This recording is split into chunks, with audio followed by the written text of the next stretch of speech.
macam mana jalan Puan Zanuriah tepat. Maksudnya dia memang boleh dengar. So dia dah murid, itu murid saya cakap. Dia kata, saya boleh tahu dah cikgu di mana, kata dia. Kenapa? Dapat hentakkan kaki cikgu tu boleh beza, kata dia. So kalau dia bising-bising pun, kalau dah saya nak masuk tu kan memang dah insya-Allah dah. Sebab dia kena bersedia. Sebabnya pertama sekali ketegasan kita. Ketegasan masuk kelas amat penting, tapi muka janganlah masam. Mentang-mentang dia nak tegas, macam memang dah senyum macam ni lah. Kadang-kadang murid kadang-kadang gelap memang senyum selalu. Dia katakan, murid bertanya, cikgu dia memang senyum selalu. Habis saya nak masam, nak saya muka masam. Saya masamkan muka saya nak, tapi tak jadi. Lepas tu saya gelap semua. Saya gelap sendiri, saya tak boleh dapat muka masam. Okey. Bila saya masuk kelas, yang penting sekali, saya kira memang itu nasihat juga daripada guru saya masa saya buat praktikal. Dia pun cakap, fikir, gunakan akal. Hari pertama kita masuk ke kelas apa, fikir, gunakan akal. Bagaimana kita nak tackle murid dulu. Kalau hari pertama kita kurang, dah mula budak dah boleh fikir dah. Alah cikgu, alah tak ada apa, tak ada apa, kata dia. Jadi memanglah saya fikirkan keadaannya bila saya masuk tu memang pertama memang saya cakap dengan murid terang. Saya kalau saya mengajar saya tak minta banyak kat awak. Sikit je. Pertama saya hendak apa yang kita nak gunakan. Kalau saya dah pesan hari esok matematik, kita guna buku 3 tu dah ada atas meja. Kalau yang tak ada tu, berdirilah dulu sekejap, beritahu cikgu saya tak ada buku, angkat tangan. Yang dah berdiri tu memang saya dah tahu dah diorang tak ada buku. Kalau dia tertinggal buku teks ke buku apa, memang dia angkat tangan, cikgu saya tertinggal buku teks. Sebab kadang-kadang ada latihan yang perlu buku teks. Memang ada. Jadi memang kita, bagi saya lah, saya memang buat benda tu. Alhamdulillah lah, ikut pengalaman saya masa ada di sekolah menengah, hingga kan cikgu saya, kalau ingat orang bahasa, awak semua orang matematik dan fizik kan. Kalau orang bahasa mungkin dia kenal Ismail Kayat, orang bahasa. Ismail Kayat, dia pun cakap, Cikgu Zanuriah kalau masuk, macam mana boleh jadi gitu, kata dia. Dia tanya, sebenarnya itulah dia. Saya nak minta murid sediakan buku. Yang lain tu semua masuk dalam beg dulu. Awak jangan sibuk-sibuk, semua bawah meja. Saya nak tenang, jangan ganggu. Okey. Yang kedua, saya nak murid mesti pandang saya. Entah kenapa saya nak murid pandang. Janganlah toleh tempat lain. Sebabnya kalau kita betul-betul macam kamu semua memang belajar kan. Cubalah masa tu pandang orang tu, minda kita ke lain. Telinga kita entah kita terbayang out. Mesti ada yang terkucil tepi. So saya cakap dekat murid, cikgu ni, saya ni ditugaskan datang memang mengajar awak matematik yang senang, tapi awak rasa susah. Saya tak sebut yang susah dulu. Sebut yang susah dia pun dah terpeng on. Awak dah takut dah. Sebab kita membunuh minat dia. So sebut yang senang, tapi awak rasa susah. Saya kata, sebabnya awak rasa susah, sebab awak tak ambil perhatian, tak masuk otak awak. Jadi memang awak akan rasa susah. Jadi benda yang senang ni jangan disusahkan. Pandanglah saya semasa saya sedang mengajar. Kerana selepas saya mengajar, saya memang tak banyak menulis. Orang rendah kan, papan hitam tu tinggi. Ya sayang, kalau zaman dulu kapur, mana ada whiteboard yang boleh kita turun tarik ke bawah. Saya pun nak nulis papan hitam sekolah, kau faham aja lah kan. Jawapannya, saya bagi contoh sikit. Memang saya bagi contoh sikit. Saya hari pertama mengajar pun saya dah cuba bersoal jawab dengan murid sikit, mengenal pasti murid mana yang nak jadi orang pertama yang nak kena suruh buat kerja nanti. Sebab dia akan mengambil alih tugas kita mengajar kawan. Sebab saya memang banyak guna kaedah rakan sebaya. Sampai sekolah rendah pun saya guna kaedah rakan sebaya. Okey, kenapa saya guna kaedah rakan sebaya? Okey, sebabnya kalau kita lihat anak-anak, kita lihat anak-anak kita, macam kita lah dengan orang-orang yang atuk nenek kita cakap, kita kurang faham kadang kan. Budak cakap kita tak faham, tapi dia sama dia faham.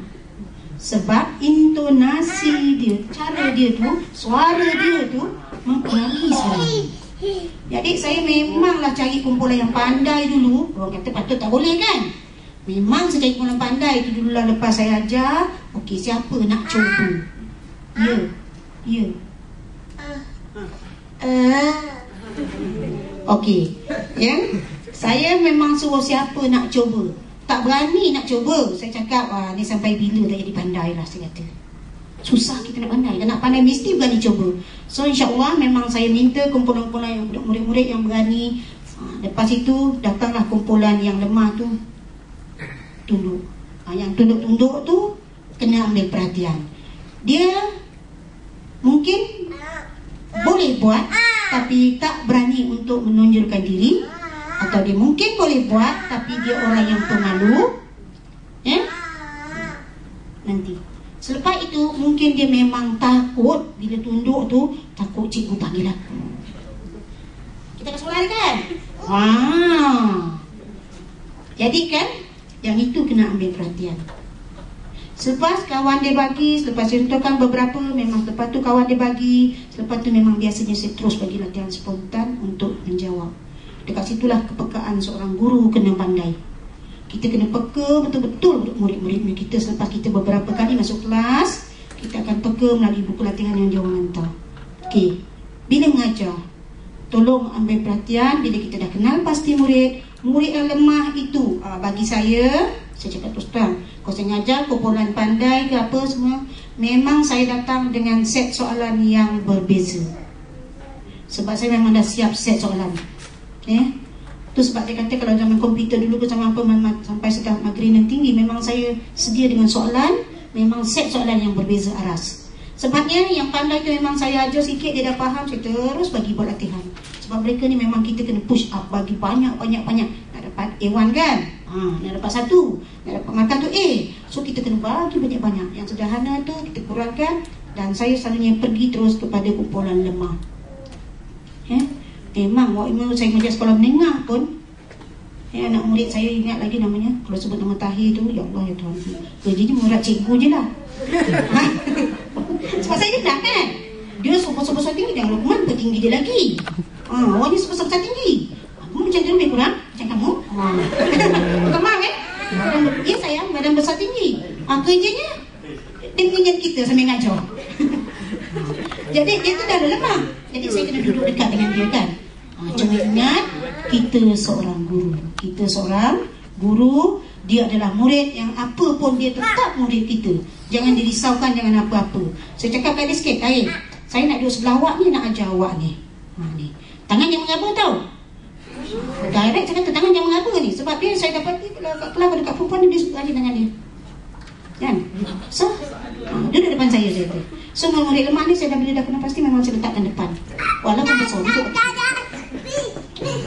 Sebabnya nanti senang saya nak duduk dekat dia. Kalau saya duduk saya cakap tangan yang mengapa tau. Ni ingat ni, mengapa ke mahkamah kita ni kan, ke balai kita kan. Saya cakap bahasa biasa dengan dia orang tau. Sebab murid dah besar-besar kan. Kita ni dah dengan, kalau nak cerita kecilnya badan saya mula mengajar, ya Allah, pinggang pun segini je. Betul, bajunya ada lagi ni lah pinggang saya simpan. Baru dia sebelum saya pergi sini, saya kemas, saya jumpa baju masa semata bulan, pinggang macam ni je. Alang kan bayangkan betapa comelnya badan saya, kecil kan orangnya, yang kurus keringnya. Okay. Jadi alhamdulillah lah saya cakap terus, dia pun taklah cikgu, insyaAllah kata dia. Jadi alhamdulillah, lepas itu dia pun bila saya buat pertambahan malam, dia pun dah mula sedar. Lepas itu dia nak buat pertambahan malam, dia pula, apa saya nak hantar? Boleh, tapi ada 3 orang, tak boleh seorang-seorang. Laki seorang, perempuan seorang ni bahaya kan, kita tempat lain. Saya kata, saya buat joke tu, macam ni kan, kadang-kadang saya buat joke juga, terpaksa. Sebab kalau kita stres kan dia orang tu dengan ni, dia pun dah boring lah. Macam dia cakap, dia panggil kat saya lah, cikgu ni kalau ngajar cikgu boring, tak ada joke, tak ada apa pun, tak ada lah nak cakap. Macam dia selalu dengarkan, kita kena pandai betul-betul tackle. Tapi alhamdulillah, apa yang saya buat, saya bersyukur kepada Allah SWT daripada murid yang tidak minat matematik. Dalam saya mengajar memang saya tegas, sipil memang nombor 1. Hingga kalau ada yang tak faham, saya cakap kat murid, okey, awak boleh pergi rumah saya, datang rumah saya ajar dekat rumah. Saya memang bawa murid-murid ke rumah. Dan kaedah itu memang saya bawa daripada mulai mengajar tahun 75 hinggalah 2011.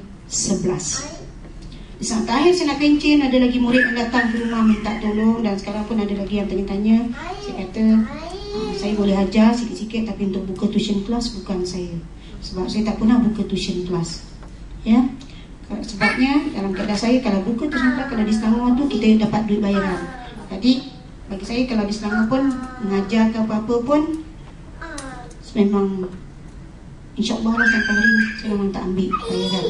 So, jadi memang kena dekat dengan murid.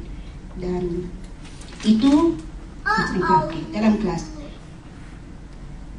Satu lagi, dalam kelas kena ambil perhatian mengenai buku murid. Yang ini kena jaga. Sebab ibu bapa klien kita tu, pertama ialah murid, keduanya ibu bapa. Buku murid kena jaga betul-betul. Jangan ini, kalau saya masa saya jadi guru besar, cikgu saya memang sakit. Dia ingat guru besarnya tak tahu bahasa Inggeris. Dia lupa kan guru besarnya tak tahu bahasa Inggeris. Sebab saya kenalkan dia, saya tak kenal, tak pandai bahasa Inggeris. Tapi dia terlupa saya dah mengajar kat Melawati yang murid banyak macam-macam tu kan. Takkan dah sampai bila kita ni bodoh ya. Takkan sampai bila kita ni tak reti. Jadi tentulah sedikit sebanyak suasana itu menjadikan saya faham bahasa Inggeris. Bila saya jadi guru besar, apa jadi? Cikgu-cikgu saya dalam TNP ni pengajaran, mereka ingat, guru besar nak observe saya, dia pun bukan pandai, dia kata. Itu persepsi cikgu. Itulah kadang-kadang malangnya kita murid, ya, malangnya diri kita mencari semua untung. So, tapi bagi saya sediakan diri saya. Alhamdulillah. Kalau mengajar tu, kalau dah esok nak observe, saya dah tahu cikgu tu, saya dah ambil persediaan dia, dah tengok dia punya presentation, dah beritahu dah, saya dah baca dulu kat rumah pun, ambil lah buku tu. Kalau nak observe saya masa tu dalam bahasa Inggeris, memang saya akan tengok dulu, study dulu, waktu dia mengajar. Betul, kadang-kadang ada cikgu yang nak melak, yang ni jangan buat, tolonglah jangan buat. Ya, saya belum nak sebut lagi mengapa kita tak boleh buat. Jangan buat. Siapa pun guru besar kita, siapa pun dia, walaupun dengan SPM saya jadi guru besar, siapa pun saya, yang penting dia adalah ketua jabatan. Mustahil seorang ketua jabatan boleh masuk ke kelas tanpa persediaan. Itu yang kita kena ingat. Ya? Dan itu juga berlaku pada cikgu, seorang guru juga, yang mana dia memang graduate, tak ada kerja, minta jadi cikgu. Bila datang ke sekolah, dia cuba ni, saya cakap kat dia sikit aja, saya tak nak sentuh nama. Saya cakap sikit je lah. Awak sememangnya dah belajar pada ni masa di sekolah. Setelahnya awak dah belajar kaedah-kaedah mengajar semasa di maktab, saya kata. Dan seterusnya, awak akan ada ahli keluarga dan awak ada ketua jabatan di depan awak sama saya. Macam mana lah boleh mengajar macam tu, saya kata. Gengan-gengan je tangan saya nak ambil adik kelas tu. Tapi sebagai guru besar, selalunya kalau selagi saya boleh kawal diri saya akan takkan ambil kelas. Selagi boleh kawal. Tapi pernah berlaku bila saya dalam situasi di mana saya tak nak murid buang masa sampai tak dapat apa-apa ilmu, saya terus ambil alih. Okey, murid boleh cikgu ajar sekejap. Saya kata, wah budak memanglah. Jadi saya ambil alih. Lepas tu saya suruh cikgu tu duduk, tengok macam mana saya boleh ngajar dia, macam mana saya tackle murid tu, macam mana orang tu. Lepas tu semua orang berebut angkat tangan. Sebab kita kan, yang penting sekali masa kita ngajar, isi intipati tu kita kena bersedia. Yang penting sekali kita kena bersedia betul-betul. Tapi you all tak risau sebab you all dah bersedia dekat sini. Jadi tak ada risau. Tapi kaedah bersama dengan murid tu yang you kena belajar betul-betul. Macam mana mengenali diri mereka yang ada suka main, yang ada murid suka di sekolah menengah, ya Allah ya Tuhanku, yang ada lukis gambar. Tak usah cerita lah, malu nak cerita. Malu nak cerita. Jangan ambil kisah dia lukis gambar tu kan. Cuma murid tak payah tulis lah. Kalau dah rasa-rasa kan, awak tak payah tulis, cikgu dah sediakan bahan untuk awak. Sebab dia memang suka lukis kartun tu kan. Yang itu saya pun kena pandai tackle jugalah. Awak tak tulis lah, nanti cikgu boleh.